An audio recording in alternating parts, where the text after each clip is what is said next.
Foldable smartphones and tablets. It looks like they're coming at some point. We're here at Lenovo Tech World in San Francisco, and a lot of cool stuff were announced here, like the Tango Ready Fab 2 Pro and the modular Moto Z and Z Force.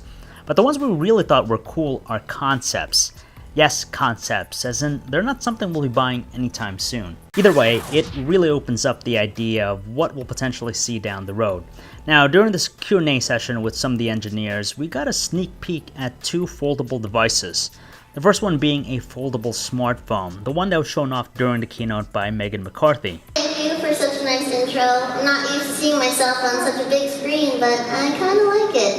And thank you for letting me use your new technology. When it's flat, it looks very much like an elongated phone from the front, but you know something's up when you look at it from the back. Obviously, there's more to it than just the display being folded, since the chassis itself bends.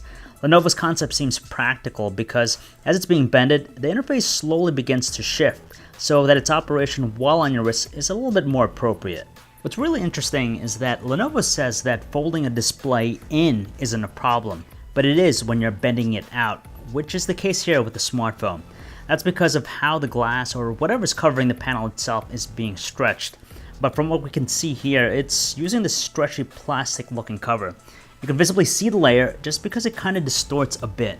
As for the foldable tablet, it's pretty neat because it can go from a sizable tablet to a phablet sized thing by bending it right in the middle, so you can use it like a phone. Whereas the phone bends in multiple places throughout the chassis, the tablet simply has its bending points around the middle area, and the same plasticky layer covers the display too. These are some pretty cool concepts, especially when they've been optimized to make them practical when they're bent, like how the UI shifts and all. Being concepts, you know that we're thinking a lot about price, even though we won't be seeing them anytime soon. We could only imagine them to be pricey, but hey, it's pretty cool that they fold, and they're coming at some point. And those are the concepts. They seem promising, but we're gonna have to wait longer to actually see them in consumer-ready form.